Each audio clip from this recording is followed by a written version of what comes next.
আমাদের অতীতের একটা ভুল নিয়ে আলোচনাটা শুরু করি। তারপর একটু আমরা একটা জায়গায় যাব যে সেই ভুলটারই আমরা কিভাবে পুনরাবৃত্তি করছি।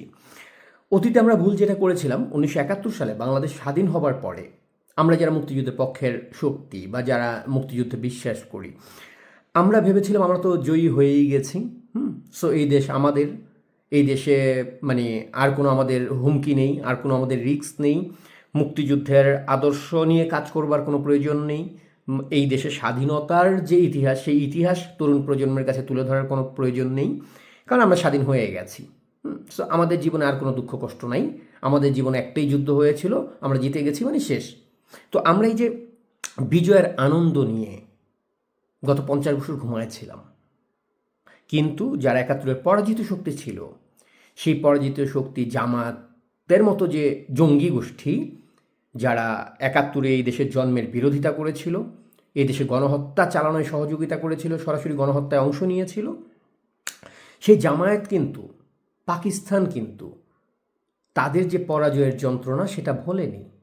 অতএব 50 বছর আমরা বিজয়ের আনন্দ নিয়ে ঘুমিয়েছিলাম, কিন্তু তারা কিন্তু প্রত্যেকটা মুহূর্তে প্রতিশোধ নেবার জন্য কাজ করে গেছে।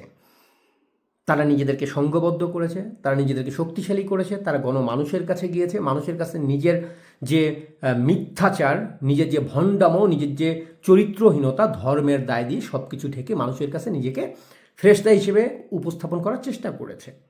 ওরা কত পার্সেন্ট সফল হয়েছে সেটা গত গত যেই ওদের হাতের নির্বাচন ছিল সেটাই আমরা দেখেছি, যে কতটুকু ভোট পাইছে। এর আগের যদি নির্বাচনের কথা বলি, যে নির্বাচনকে ধরেন জামাতও বলে গ্রহণযোগ্য নির্বাচন, হ্যাঁ, ধরেন আমি আওয়ামী লীগ আমলের নির্বাচনগুলো বাদ দিলাম, 2008-এর নির্বাচন পর্যন্ত নির্বাচনগুলোকে তারা বলে খুব সুষ্ঠু হয়েছিল। সেই সুষ্ঠু নির্বাচনও জামাতের ভোট ছিল 2 থেকে 3%। তো ভোটের পার্সেন্ট যাই হোক, মাঠে তো ওরা সক্রিয় ছিল, আমরা ঘুমিয়েছিলাম, আমাদের মনে হচ্ছে আমরা জিতে গেছি, সো আমরা নিরাপদ। কিন্তু না, আমরা নিরাপদ ছিলাম না। 5ই আগস্টের পরে আমরা প্রচুর এরকম মানে লোকজনকে বেরোতে দেখলাম, মানে হাসনাত সাজ্জিস টাইপের লোকজন, হ্যাঁ, যারা হচ্ছে গিয়ে ধরেন বাংলাদেশ আওয়ামী লীগ সরকারের বিরুদ্ধে, মুক্তিযুদ্ধের বিরুদ্ধে, বঙ্গবন্ধুর বিরুদ্ধে হেন কোনো কি বলে অপচেষ্টা নাই ধ্বংস করবার, যেটা আজকে দিন পর্যন্ত করে না যাচ্ছে তারা। এদের একটা বড় অংশই ছাত্রলীগ আওয়ামী লীগের ছায়াতলে ছিল, কেউ কেউ ছাত্রলীগের পদাধিকারীও ছিল ঢাকা বিশ্ববিদ্যালয়ে, আপনারা সেটা জানেন। তো এই যে গুপ্ত রাজনীতি, এই গুপ্ত রাজনীতির জায়গাটা নিয়ে আমাদের 5 তারিখের পরে যখন তখন সাদিক ক্যাম্প ছাত্রলীগা ছিল সেখান থেকে বেরোয় যায়, সে শিবিরের মানে ওখানকার ঢাকা বিশ্ববিদ্যালয়ের সভাপতির ঘোষণা দিল, তখন সবাই মনে করছে, মানে মুক্তিযুদ্ধের পক্ষের মানুষরা, যে বোধহয় লুঙ্গির তলে যা ছিল সব বেরিয়ে গেছে। এই চিন্তা করে এখন তারা যেটা করতেছে, নিজেদের মধ্যে মারামারি পিটাপিটি নিয়ে ব্যস্ত আছে। তারা কে কার লুঙ্গি খুলবে সেটা নিয়ে ব্যস্ত আছে, অথচ লুঙ্গির তলে এখনও শিবির আছে কিনে টেনে তাদের ন্যূনতম মাথা ব্যথা নাই। বাংলাদেশে জামায়াত ইসলাম বলি কিংবা শিবির বলি, তারা কোনোদিনই স্বনামে শতভাগ স্বপরিচয় উন্মোচন করে, ধরেন যেটা বিএনপির কর্মীরা করে, আওয়ামী লীগের কর্মীরা করে, আমি বিএনপি করি, আমি আওয়ামী লীগ করি, এটা সারা জীবন তারা এভাবে বইলে এসে রাজনীতি করে। কিন্তু জামায়াত কোনোদিন এই রাজনীতি করবে না, কারণ জামাত জানে ওদেরকে সারা জীবন গুপ্ত হয়ে থাকতে হবে। আজকে যে জামায়াতের নেতাটা আছে, ওর পোলা মাইয়া, ওর নাতি, ওর নাতির ঘরের পুঁতি পর্যন্ত এই মানে গুপ্ত থাকতে হবে। অতএব যারা মনে করতেছেন যে আওয়ামী লীগের ভেতরে, ছাত্রলীগের ভেতরে যারা গুপ্ত ছিল তারা বেরিয়ে গেছে, আমরা এখন পরিশুদ্ধ হয়ে গেছি, আমাদের মধ্যে কোনো জামাত নাই, ভাই আপনার পাশে কে আছে একবার তাকায় দেখেন। আপনার পাশে যেই লোকটা ধরেন এখন পর্যন্ত অনলাইনে লড়াই করে যাচ্ছে জামাতের বিরুদ্ধে, সেই ছেলেটা বা সেই লোকটা বা সেই মেয়েটা যে শিবিরের না, আপনি গ্যারান্টি দিয়ে বলতে পারবেন? শিবিরের ট্রেনিং সম্পর্কে আপনার ধারণা আছে? ওরা যদি আপনার সঙ্গে 1000 বছরও বৈশা থাকে আপনার কোলের ভেতরে ঢুইকা, আপনি জীবনে সন্দেহ করতে পারবেন না যে ওই শিবির করে। মানে ওরা এতটাই ট্রেন, যেই কারণে শিবিরের নেতারাই ছাত্রলীগের পোস্টেড নেতা ছিল 5 তারিখের আগ পর্যন্ত।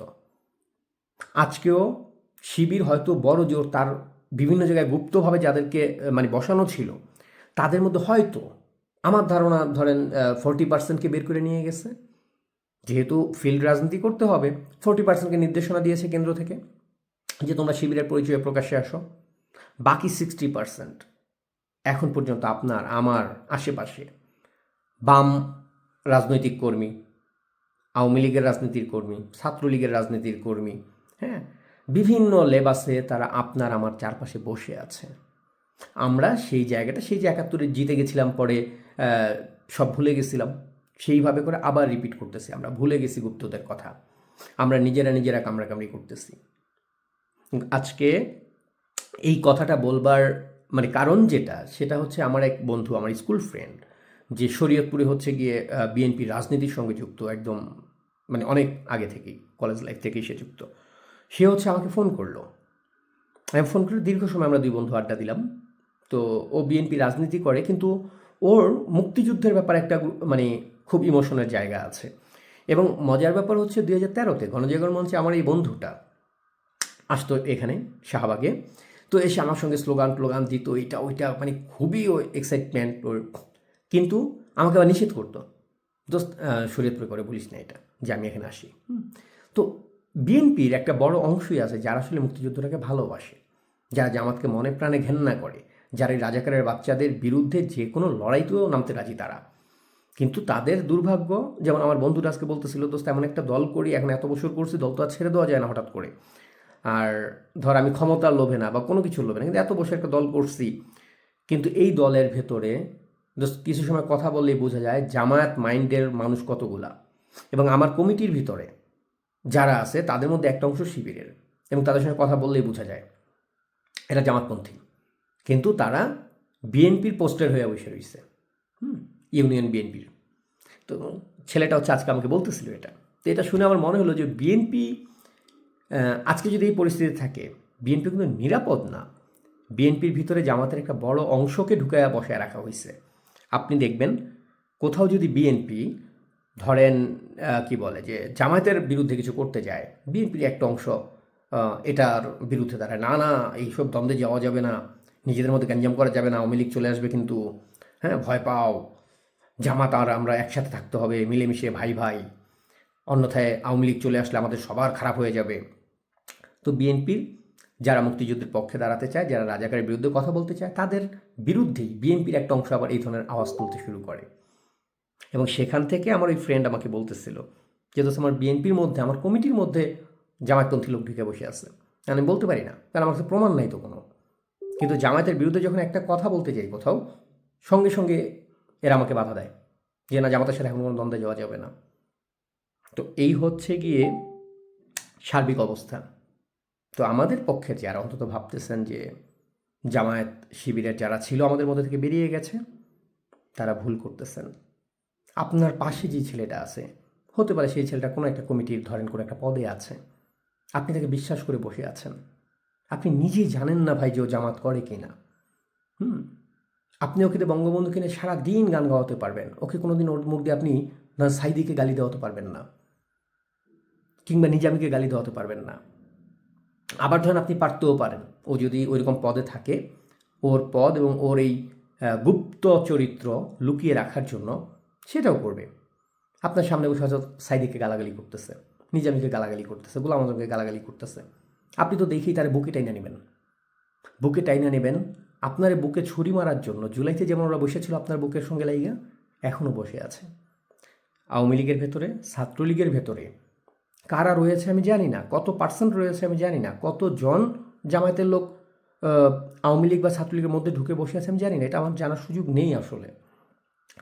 কিন্তু জামায়াতের যে রাজনৈতিক চরিত্র, সেই চরিত্র জায়গাটা দেখে আমি আপনাকে নিশ্চিতভাবে বলতে পারি এখনও একটা মানে শিবিরের বা জামাতের একটা বড় অংশ কাজ করতেছে আওয়ামী লীগের সাইজে, আওয়ামী লীগের ভিতরে ঢুকে। আপনি দেখবেন আওয়ামী লীগের 2 দিন পর এই তথ্য ফাঁস হয়, এটা হয় ওটা হয়। আওয়ামী লীগের টেলিগ্রাম গ্রুপ, আমি যদিও পৃথিবীর কোনো টেলিগ্রাম গ্রুপের সঙ্গে যুক্ত না, আওয়ামী লীগের টেলিগ্রাম গ্রুপের মধ্যে যে মিটিং হয়, সেখানে যে আলোচনা হয়, সেগুলো সব শিবিরের কাছে চলে যায়। কিভাবে যায়? আপনার আমার আশেপাশে চারদিকে ওত পেতে আছে এখন পর্যন্ত জামাত এবং শিবির, আপনি তাকে চেনেন না।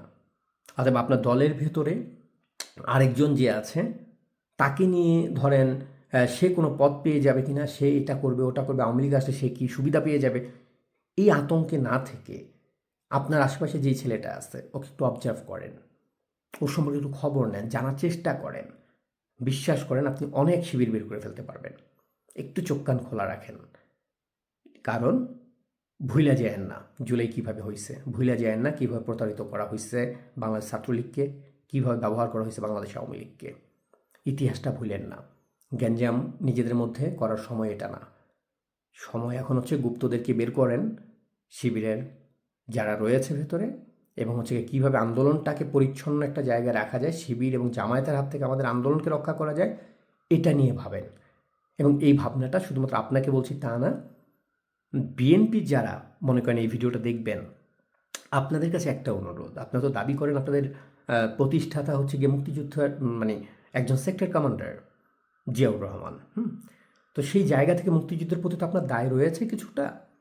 শুধু দল ক্ষমতায় আসবার সিঁড়ি হিসেবে জামায়াতের সঙ্গে জোট বাঁধছে কি না, এই জায়গাটার বাইরে গিয়ে একবার চিন্তা করেন তো। আপনার দলের প্রধান যদি মুক্তিযুদ্ধের একজন সেক্টর কমান্ডার হয়, আপনি কীভাবে রাজাকারের সঙ্গে একসঙ্গে গলা ধরে রাজনীতি করেন? এই রাজাকাররা কি আপনাকে ছেড়ে দেবে? আজকে বিভিন্ন জায়গায় যে রক কাটতেছে বিএনপির লোকজনের, হ্যাঁ, বিভিন্ন জায়গায় পেটানো হচ্ছে। আজকে দেখলাম চট্টগ্রামে বিএনপির লোকজনকে মারধর করা হয়েছে। কোন সাহসে করতেছে? এদের সাহসটা এটাই। আপনি যে জামায়াতের সঙ্গে লড়াইতে নামতেছেন, আপনার পাশে যে বিএনপি সাইজা সহযোদ্ধা হয়ে আছে, তার মধ্যে একটা অংশ শিবিরের নিয়োগ দেয়া, জামায়াতের নিয়োগ দেওয়া। অতএব এই লড়াইটা বর্তমানে হওয়া উচিত মুক্তিযুদ্ধের পক্ষের এবং মুক্তিযুদ্ধ বিরোধী শক্তির লড়াই। সেই জায়গা থেকে আমি বিএনপি লোকজনকেও আহ্বান করব, রাজাকারদের বিরুদ্ধে রুখে দাঁড়ান। আপনার ভেতরে থাকা পাকিস্তানি যে হায়নার দল, তাদেরকে রুখে দেন, এদের চেহারাটা উন্মোচিত করেন, তাদেরকে খুঁজে বের করেন যে এরা কারা আসলে। আর বাংলাদেশ আওয়ামী লীগ ছাত্রলীগের যারা আমার সহযোদ্ধা, আমার বন্ধু, আমার ভাই আছেন, তাদের তো অবশ্যই অনুরোধ করব, কাউকে অন্ধভাবে বিশ্বাস করবেন না, সেটা যেই হোক, আমি হলেও না। কারণ 5ই অগাস্ট আমাদেরকে হারে হারে বুঝিয়ে দিয়েছে ভাই, অন্ধবিশ্বাসে কেউ জয় বাংলা স্লোগান দিলেই তাকে ভাই ভেবে ফেলাটা, এটা কতটা মানে কি বলে যে আমাদের জন্য ধ্বংসাত্মক একটা ব্যাপার বা ক্ষতিকর একটা ব্যাপার। বাংলাদেশ আওয়ামী লীগকে ধ্বংস করা হয়েছে এইভাবে। এখনও সময় আছে, খুঁজে বের করেন আপনার পাশে গুপ্তকে। লড়াইটা হোক গুপ্তদের বিরুদ্ধে, এই পাকিস্তানপন্থী হায়নার বিরুদ্ধে। মুক্তিযুদ্ধের পক্ষে সকল শক্তিকে এই আহ্বানটা জানাচ্ছি। ধন্যবাদ সবাইকে।